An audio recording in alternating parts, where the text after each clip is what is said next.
con, con tus donaciones. Abajo puedes ver la cuenta de ahorros, puedes escribirnos para patrocinar nuestra casa de letras.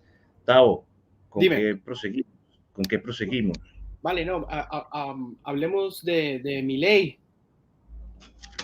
Hablemos de ese fenómeno del león, de Javier Milei, que viene desde hace 3, 4 años arrasando la opinión pública argentina.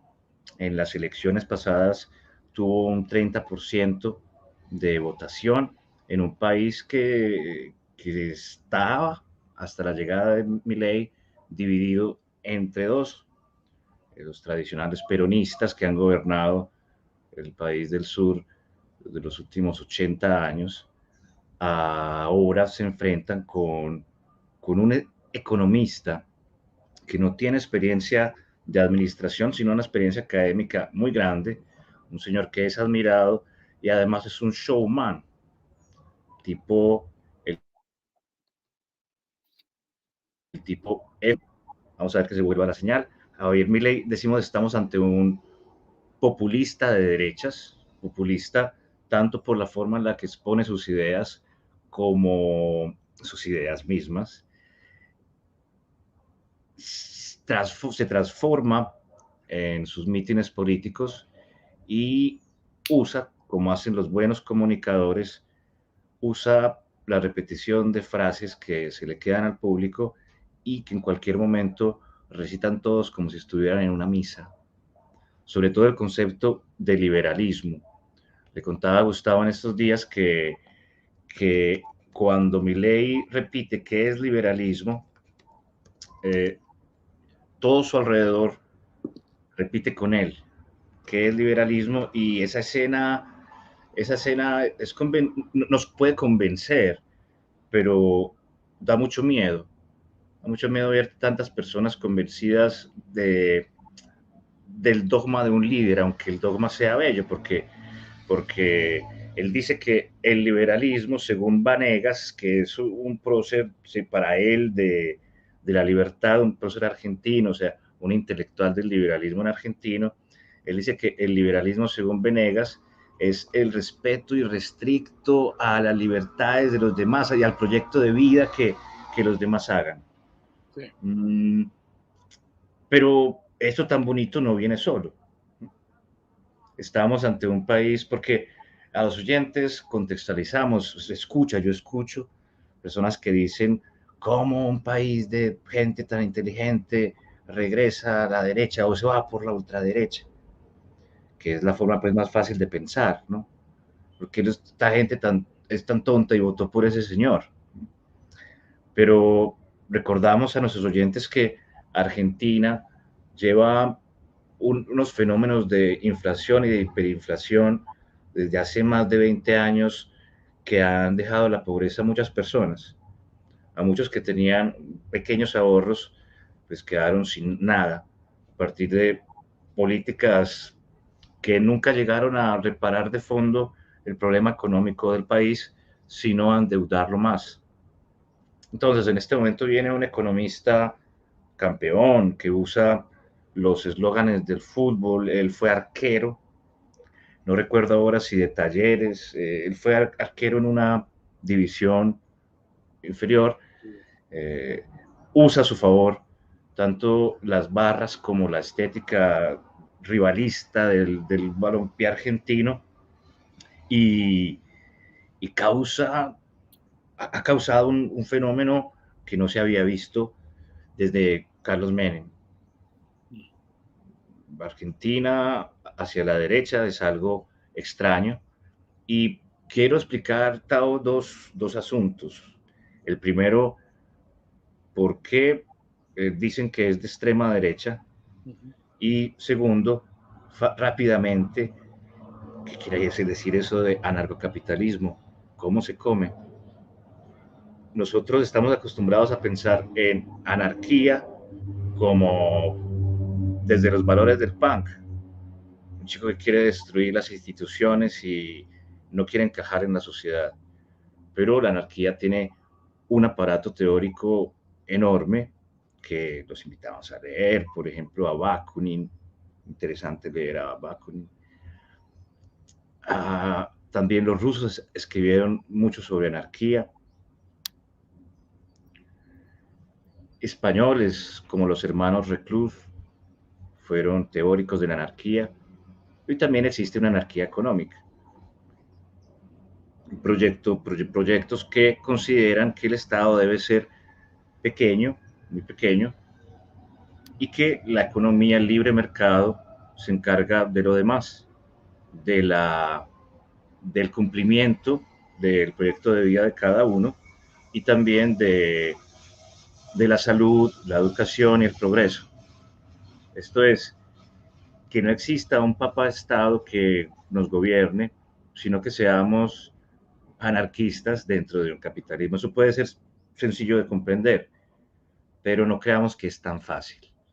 También existe ese otro concepto que repiten de minarquía, porque Milei dice, yo soy minarquista, dice, yo soy minarquista, pero, pero soy realista, o sea, la realidad es que estamos en democracia, que hay capitalismo, yo no lo puedo cambiar, ¿qué voy a hacer? Y ahí está su propuesta. Ahí ya llegamos a por qué es de derechas y algunos dicen que es de extrema derecha, que eso puede ser discutible, porque sus propuestas consisten en desmontar el aparato social del Estado, por decirlo así. No del todo, no del todo, porque él dice cuáles va a dejar, pero sí es notorio que quiere quitarle privilegios a la clase política, a quienes son sus rivales directamente en las elecciones y quienes han estado en el poder, repito, hace más de 80 años, que tienen dentro de sus ministerios organizaciones, suborganizaciones, clanes, todo tipo de, de burocracia afincada desde hace tiempo. El discurso en contra de las instituciones siempre va a ser popular. Si en el caso de Javier Milei está reclamando a su favor la indignación, el malestar, sobre todo de personas de clase media baja, de edad entre los 25 a los 50 años, que quisieran tener otra posibilidad, quisieran abrir su economía, pensar distinto. Señor. Fíjate, sí, perdona interrumpirte, es que cuando las cosas van mal, cuando la gente está bajo estrés, el discurso del cambio, pues siempre va a ser eh, atractivo, ¿cierto? Aquí en Colombia estamos en un gobierno del cambio, ¿cierto? Claro, es un cambio con otra ideología, pero siempre va a ser popular esa idea del cambio y de la revolución en general. Sí, entonces les arroja unas esperanzas y como es economista, cifras. Entonces dice, hace un siglo Argentina tenía esta paridad con el dólar, estaba en este lugar en los países más productores, hoy tenemos tanto de deuda, y dice, les propongo un proyecto de 35 años, que ahí también es algo que da miedo, Claro. ¿cierto? Da miedo.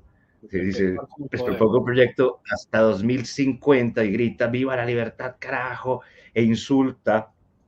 Y este apasionamiento que, repito, tiene mucho de fútbol, de lo que puede estar en el imaginario de un futbolero, de alguien que por su pasión es capaz de ser energúmeno, que eso parece favorable en el fútbol.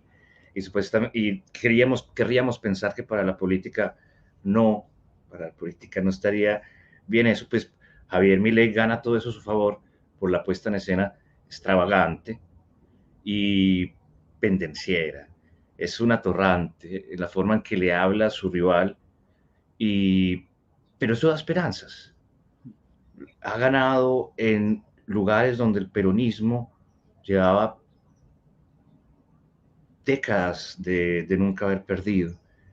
Y ustedes saben que el voto llena de coraje a las masas. O sea, cuando una masa se da cuenta de que el voto va encaminado hacia un lugar, entonces, entonces van todos hacia allí, como borregos, ¿no? Sí. Silvio, ¿qué piensas porque hablaste de la economía, pero yo veo otra dimensión también en lo poco que he escuchado hablar a Milei, y es de lo que hablábamos al principio, y es la guerra identitaria o la guerra cultural, digamos, ¿cierto? Por ejemplo, Milei como libertario, como este otro señor Capito, libertarios, son, digamos, totalmente en contra del comunismo. Detestan a los, y Milei lo dice, los zurdos de mierda. ¿Verdad? Claro, los zurdos y comunistas tienen una implicación económica, pero yo creo que nuestra vida cultural de hoy también tiene una fuerte implicación identitaria. Es decir,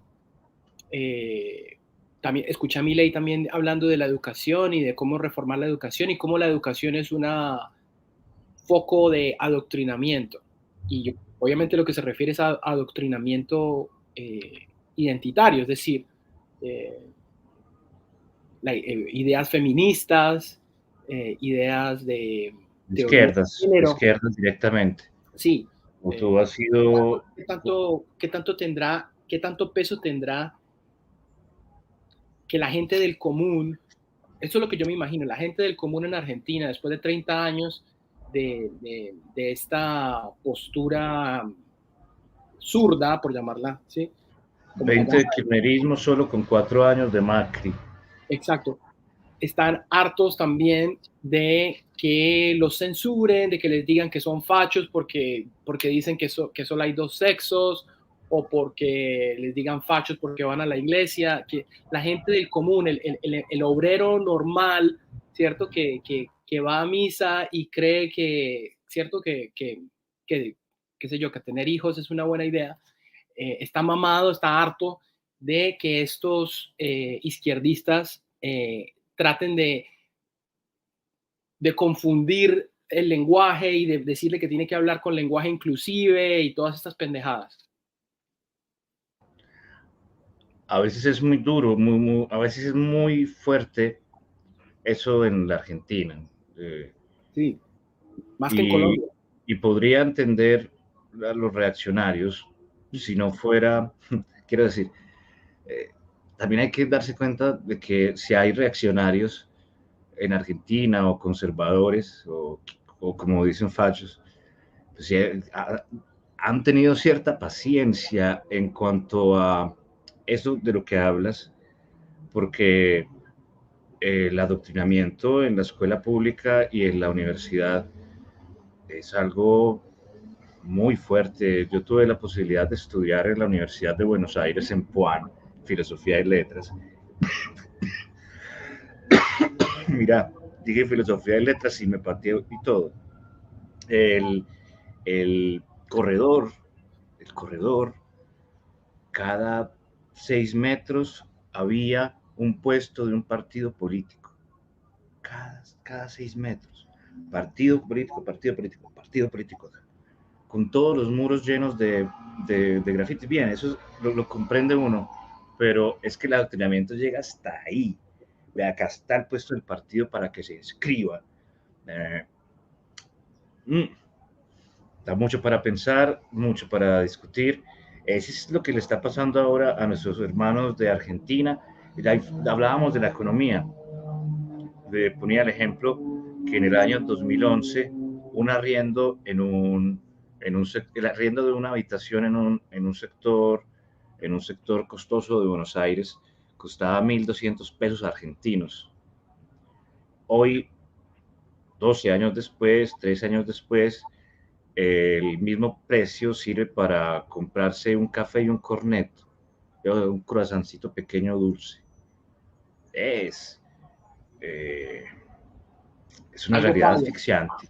Sí, Que sí, que algo salió muy mal. comprendemos, uno puede comprender que cuando sale un tipo como Milei, que aunque sea, aunque uno se dé cuenta de que hay algo que le falla, algo que falla, por ejemplo, en su mirada de energúmeno, algo que falla en su cara roja, pues como extranjero uno se da cuenta de que algo falla en su mente, pues que es un tipo que yo no le confiaría a mis hijos si tuviera hijos, pero no le confiaría en el sentido es un energúmeno. Ujú.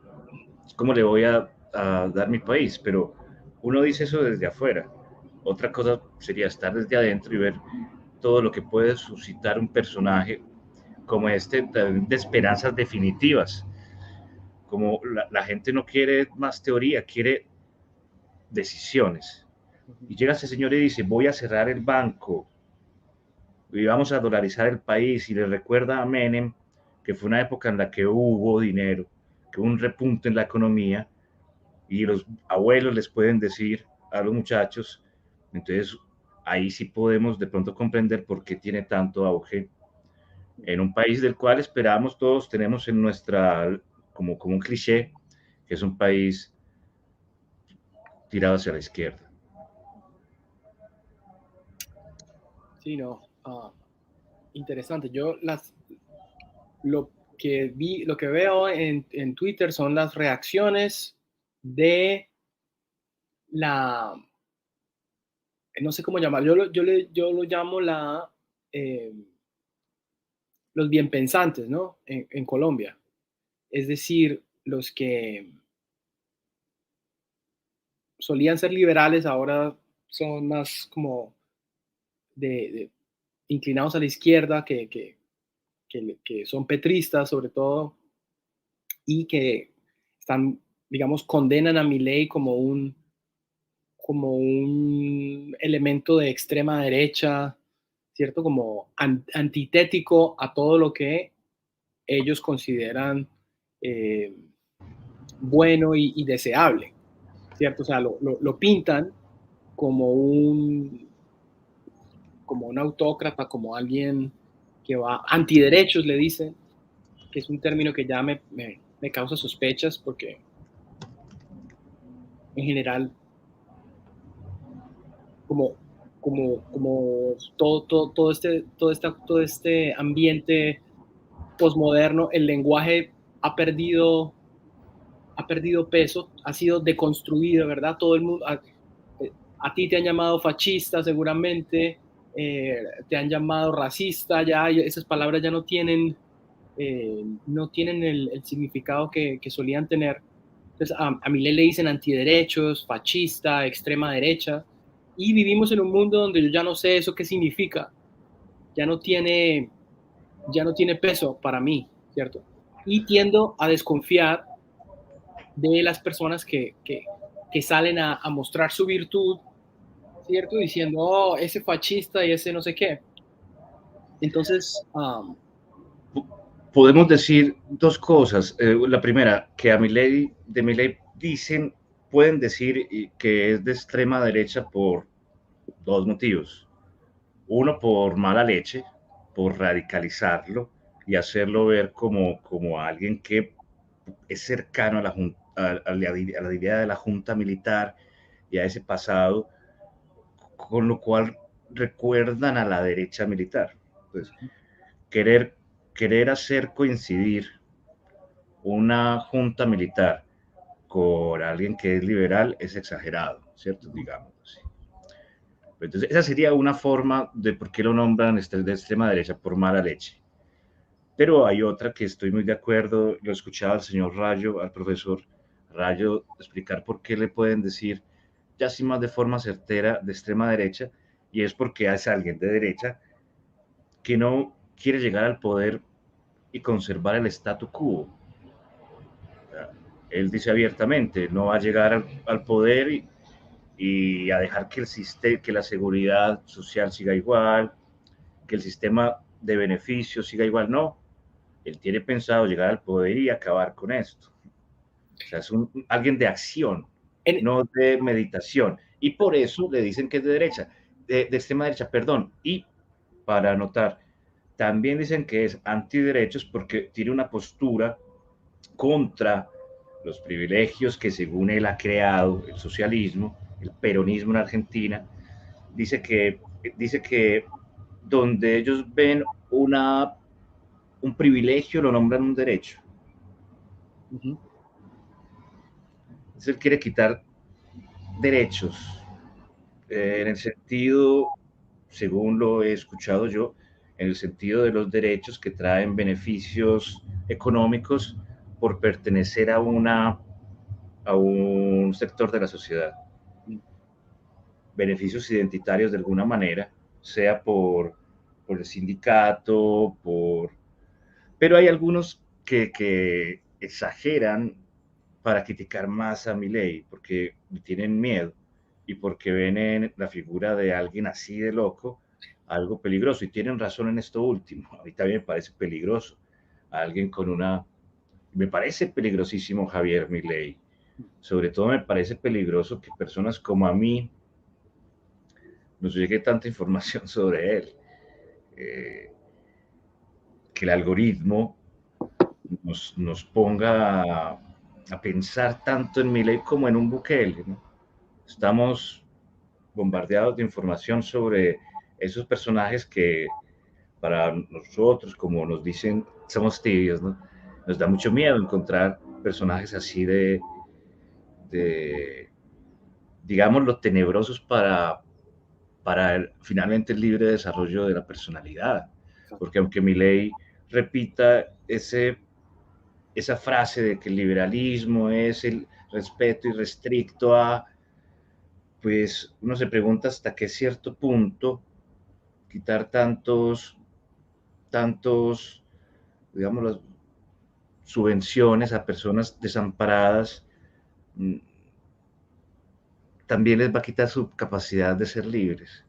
Pues, Sí, no, no, es muy interesante, pero no puedo evitar pensar lo que me sobre lo que me estabas diciendo, de que es un líder que llega prometiendo grandes reformas, ¿sí? Y no puedo evitar pensar en Petro. Petro llegó al poder prometiendo grandes cambios, cambios estructurales. Tú conoces el lenguaje muy bien, ¿cierto?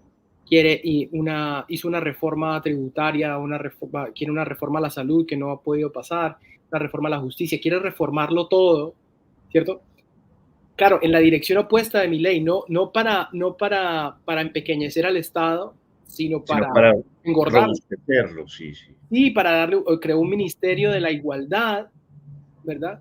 Y a mí eso también me da miedo, en el sentido opuesto. Yo también soy radicalmente tibio en ese sentido, ¿cierto?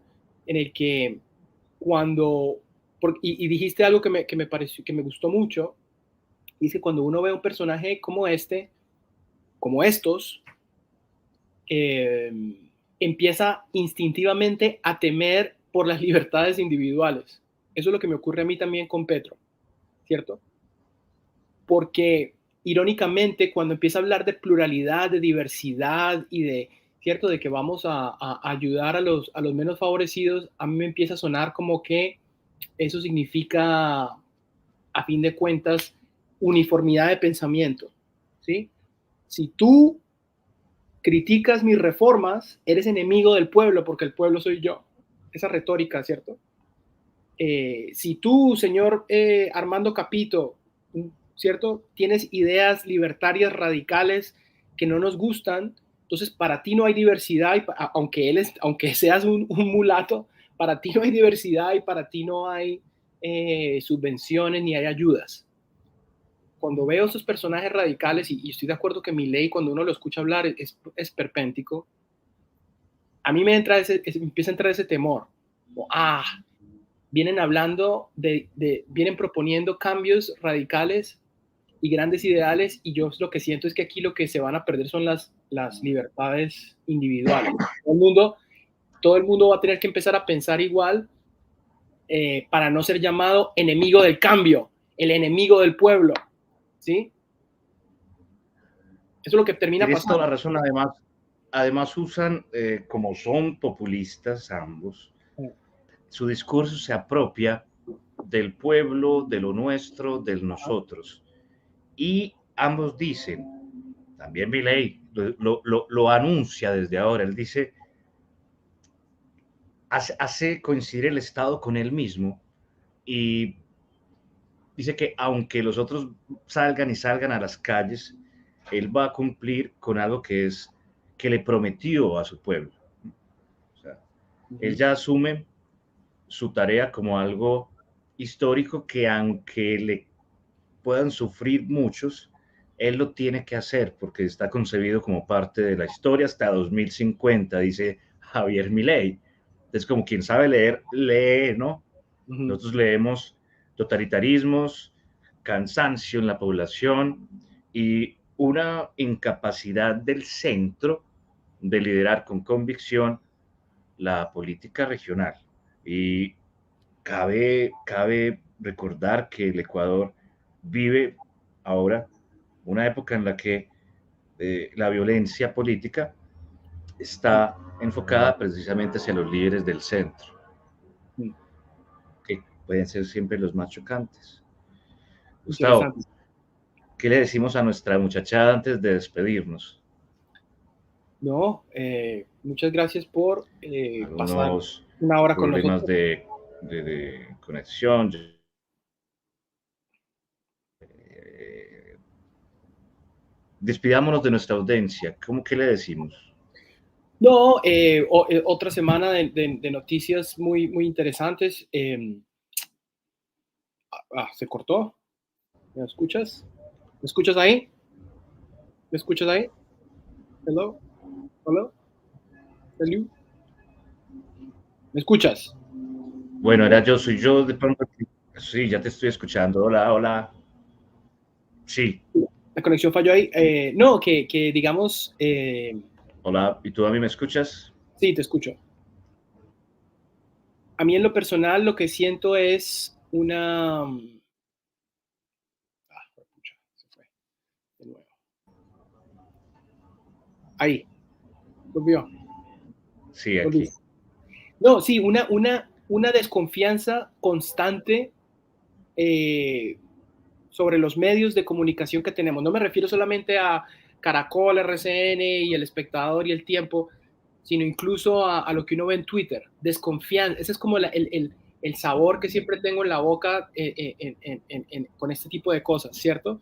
Entonces, sobre mi ley, por ejemplo, fascista, antiderechos, no, no te creo. Tal vez me estás hablando mierda, ¿cierto?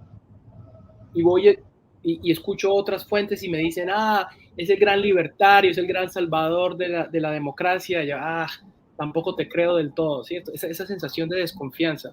Sí. Y hasta cuándo podemos vivir así es la pregunta, ¿no?